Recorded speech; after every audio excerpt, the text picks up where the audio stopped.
Hello friends, ngasi ki video asida aina mamang ta pansakibur laptop Asus S430FA ki full review ni ko. Ahan badama ki screen size ki hominar si masi 14-inch ki screen size ni. Operating systems na Windows 10 Home 64-bit architecture lai. Magi CPU ze Intel Core i5 8th generation. RAM da 8GB ni 4+4 haibadi magi 4 amadi already magi motherboard ta sogjalaga lai aduga extra 4 amadi free da lai masi aikoina kona 8GB RAM ama tawraga expand tokthokpa yai haibani ko ado magi storage dual configuration ni ahan bada 256GB SSD sida OS2 install tawraga sida lani aduga tongana storage kina 1TB hard drive aduga magi battery sina 42 watt hour battery ni fast charging yawi ko sije si kayam thuge habadu habetang demo tawjarake si ain off tawgre ina on hek number si dum Asus logo ure sidagi under 10 to 12 seconds ki makhada adum on tawra ani ko si je yamna thuba ado fingerprint tawra hange aina hana setup tawra legre duna ni hangbu yai se duna fingerprint ki kanabji athu kai da yam nange hajaw tare magi chassis haidi laptop body je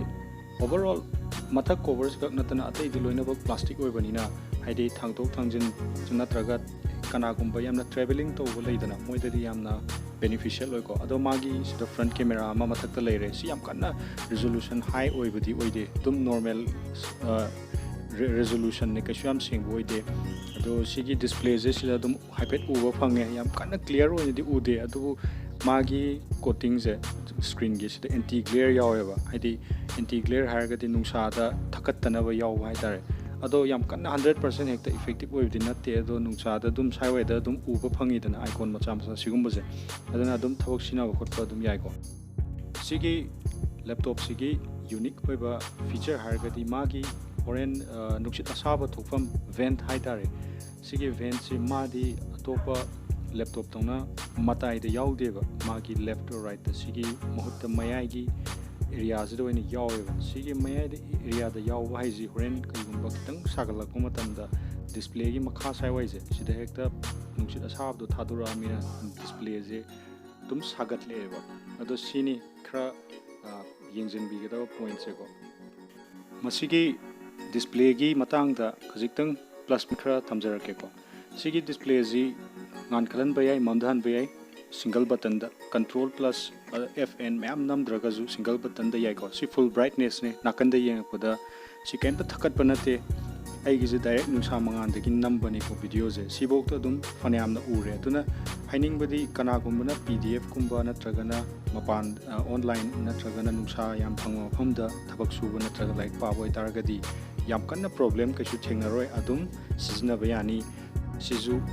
afaba beneficial oiba point amani sigi laptop ki keyboard si compact design ni ko ado sigi single button da tawra khanda phajana ubra udabra di khangre yam kana di uba ngamdre nungsa mangan oibanina adubu haipetang sida blink tawri je keyboard ti yengbiu ko si je backlit function yawini ko backlit yawbe kana base hayeng nungdang mai mut khraga su adum aina typing tawri ba pot to adum continuous oina tawba yai haibanida masigi laptop ki keyboard sisu atay atopa any normal average laptop tawna masu number matamda kaisu extra ekoi ki sound tarisu thokpa leite adum quietly yam ingna chingna adum number yai kanagumna khangning ba yawn bujai ko sigi keyboard se number da karisu makon thokte adubu tawgadabu comfortable oi bazatla nuai bazatla number da khudang da yam ka hena khujing da stress strain pi da vida hairgadi oi kharabudi dum comfortable oi adubu yam ka hena curve surface na tabunina karisu yam ka hena ikoi stress strain la oi haibududi kaigumba kanagumna in terms of large volume natragana long hours namagadi adudi masana tabani adum khara dorgasu dum khudang sida ba khothaba habdi masagini masigi laptop sigi chassis si plastic oibanina kitang sagalakpa matamda metal oiragadi hit to chaithokadawdu maji plastic oibanina yam ka hena hit dissipation dadi mateng pangde aduga magi sigi fingerprint se si kaisu effective oina ꯌꯥꯝ ꯀꯥ ꯍꯦꯟꯅ effective ꯑꯣꯏꯕꯗꯤ ꯅꯠꯇꯦ ꯑꯩꯅ ꯀꯩꯒꯨꯝꯕ rating ꯄꯤ ꯇꯥꯔꯒꯗꯤ 10ꯒꯤ ꯃꯅꯨꯡꯗ 6 ꯃꯨꯛꯇꯤ ꯄꯤꯅꯤꯀꯣ ꯑꯩ ꯀꯩꯒꯨꯝꯕ ꯀꯥꯟꯗ ꯑꯩꯒꯤ ꯈꯨꯗꯣꯝꯕꯤ ꯅꯠꯇ꯭ꯔꯒ ꯈꯨꯕꯤꯗꯣ ꯑꯗꯨꯝ ꯃꯤꯁ ꯇꯧꯕ ꯌꯥꯎꯋꯦꯕ ꯇ꯭ꯔꯦꯛ ꯄꯦꯗꯀꯤ ꯃꯇꯥꯡꯗ ꯍꯥꯏꯔꯒꯗꯤ ꯇ꯭ꯔꯦꯛ ꯄꯦꯗꯁꯤ ꯑꯗꯨꯝ ꯔꯤꯖꯅꯦꯕꯂꯤ ꯁꯥꯏꯖ ꯑꯣꯏꯔꯦ ꯀꯩꯁꯨ ꯌꯥꯝ ꯀꯥ ꯍꯦꯟꯅ ꯆꯥꯎꯕ ꯄꯤꯛꯄ ꯑꯣꯏꯗꯦ ꯑꯗꯨꯝ ꯄ꯭ꯔꯣꯄꯣꯔꯁꯅꯦꯜ ꯑꯣꯏꯔꯦ ꯕꯣꯗꯤꯁꯤꯒ ꯑꯗꯣ ꯅꯝꯕ ꯃꯇꯝꯗ ꯀꯔꯤꯁꯨ ꯑꯩꯈꯣꯏꯒꯤ ꯁ꯭ꯂꯤꯄꯔꯤ ꯑꯣꯏꯕ ꯌꯥꯎꯗꯦꯀꯣ ꯃꯔꯝꯗꯤ ꯃꯊꯛꯇ ꯄ꯭ꯂꯥꯁꯇꯤꯛ ꯀꯕꯔ ꯑꯃ ꯍꯥꯞꯄꯛꯑꯦꯕ ꯕꯦꯇ꯭ꯔꯤꯁꯤꯗꯤ ꯑꯗꯨꯝ ꯅꯨꯃꯤꯠ ꯆꯨꯞꯄ ꯆꯠꯍꯟꯒꯦ ꯍꯥꯏꯕ ꯌꯥꯔꯦ ꯕꯦꯇ꯭ꯔꯤ ꯁꯦꯚꯔ ꯁꯤꯖꯤꯟꯅꯔꯒꯗꯤ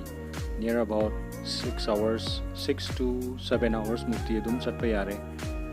ꯑꯗꯨꯕꯨ ꯅꯣꯔꯃꯦꯜ ꯃꯣꯗꯇꯗꯤ ꯑꯩ ꯏꯁꯥꯃꯛꯅ ꯁꯤꯖꯤꯟꯅꯕ ꯃꯇꯝꯗ 5 hours 5.5 hours 45 minutes ꯑꯗꯨꯝ ꯕꯦꯇ꯭ꯔꯤ ꯁꯦꯚꯔ ꯁꯤꯖꯤꯟꯅꯗꯕꯤꯗ 15% ꯐꯥꯎ 10% ꯐꯥꯎꯗ ꯑꯗꯨꯝ ꯆꯠꯄ ꯌꯥꯏꯀꯣ ꯁꯨꯃꯥꯏꯅ ꯑꯗꯨꯅ ꯕꯦꯇ꯭ꯔꯤꯒꯤꯗꯤ ꯀꯔꯤꯁꯨ ꯋꯥꯅꯤꯡꯉꯥꯏ ꯂꯩꯇꯦ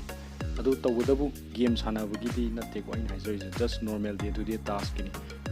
ꯗꯣꯀꯨꯃꯦꯟ ꯑꯃ ꯅꯝꯕ ꯅꯠꯇ꯭ꯔꯒꯅ ꯉꯥꯏꯍꯥꯛ ꯋꯦꯕ ꯕ꯭ꯔꯥꯎꯖꯤꯡ ꯇꯧꯕ ꯑꯗꯨꯒꯨꯝꯕꯒꯤꯅꯤꯀꯣ ꯒꯦꯝ ꯇꯧꯁꯜꯂꯒꯗꯤ ꯅꯠꯇ꯭ꯔꯒꯅ ꯁꯤꯃꯥ ꯌꯦꯡꯁꯜꯂꯒꯗꯤ ꯑꯗꯨꯃꯥꯏꯅꯗꯤ ꯆꯠꯂꯣꯏꯀꯣ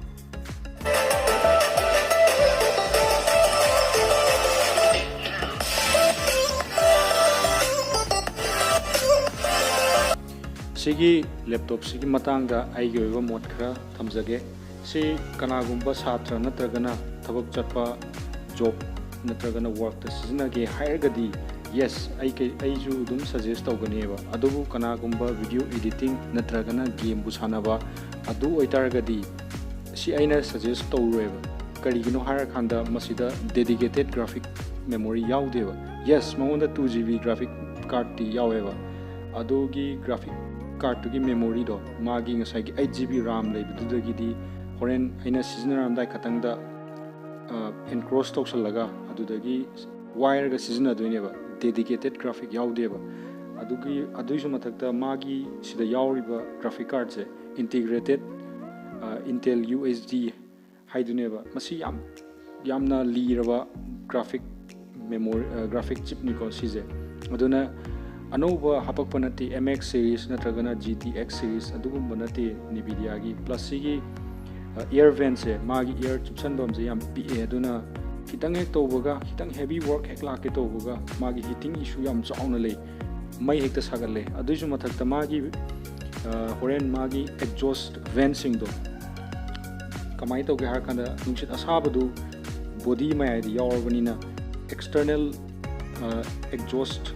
ꯄꯝꯞ ꯇꯧꯔꯒ ꯆꯤꯡꯊꯣꯛꯀꯦ ꯍꯥꯏꯕ ꯃꯇꯝꯗ ꯁꯤꯖꯤꯟꯅꯕ ꯌꯥꯗꯦꯕ ꯑꯗꯨꯅ ꯀꯅꯥꯒꯨꯝꯕ ꯂꯥꯏꯠ ꯋꯥꯔꯛ ꯁꯤꯖꯤꯟꯅꯕ ꯃꯤ ꯑꯃꯒꯤ ꯑꯣꯏꯅꯗꯤ ꯑꯣꯀꯦ ꯌꯥꯔꯦ ꯑꯗꯨꯕꯨ ꯇꯁꯦꯡꯅ heavy two medium two heavy work ꯃꯤꯒꯤꯗꯤ ꯏꯚꯟ ꯁ꯭ꯃꯣꯜ ꯚꯤꯗꯤꯑꯣ ꯏꯗꯤꯇꯤꯡ ꯃꯆꯥ ꯑꯃ ꯇꯧꯒꯦ ꯍꯥꯏ ꯇꯥꯔꯒꯗꯤ ꯌꯦꯁ ꯀꯩꯁꯨ ꯀꯥꯏꯗꯦ ꯌꯥꯏ ꯑꯗꯨꯕꯨ 4K ꯚꯤꯗꯤꯑꯣ ꯏꯗꯤꯇꯤꯡ ꯐꯨꯜ HD ꯗ ꯐꯥꯎꯕ 60 FPSꯇ ꯋꯥꯏꯑꯦꯕ ꯃꯥꯁꯦ ꯑꯗꯒꯤ ꯑꯩꯅ ꯒꯦꯝ ꯁꯥꯟꯅꯕ ꯃꯇꯝꯗ ꯀꯣꯜ ꯑꯣꯐ ꯗ꯭ꯌꯨꯇꯤꯗ ꯑꯩꯅ ꯇ꯭ꯔꯥꯏ ꯇꯧꯔ ꯌꯦꯡꯉꯦ ꯀꯣꯜ ꯑꯣꯐ ꯗ꯭ꯌꯨꯇꯤꯗꯨꯗ ꯖꯁ ꯑꯩꯅ ꯂꯥꯎꯋꯦꯁ ꯔꯦꯖꯣꯂꯨꯁꯟꯗ ꯂꯩꯊꯔꯒ ꯁꯥꯟꯅꯕ ꯃꯇꯝꯗ ꯈꯤꯇꯪ ꯇꯧꯕꯒ ꯁꯥꯒꯠꯄꯅ ꯍꯥꯜꯂꯦꯕ ꯑꯗꯨꯅ ꯑꯗꯣꯝꯒꯤ ꯊꯕꯛꯀꯤ ꯃꯇꯨꯡ ꯏꯟꯅ ꯌꯦꯡꯉꯒ ꯂꯩꯕ ꯌꯥꯒꯗ꯭ꯔꯥ ꯌꯥꯔꯣꯏꯗ꯭ꯔꯥ ꯍꯥꯏꯕꯗꯨ ꯗꯤꯁꯥꯏꯠ ꯇꯧꯕꯤꯔꯣ ꯉꯁꯤꯒꯤ ꯑꯣꯏꯅꯗꯤ ꯃꯇꯥꯡ ꯑꯁꯤꯗ ꯂꯣꯏꯁꯤꯟꯖꯔꯦ ꯊꯦꯡꯛ ꯌꯨ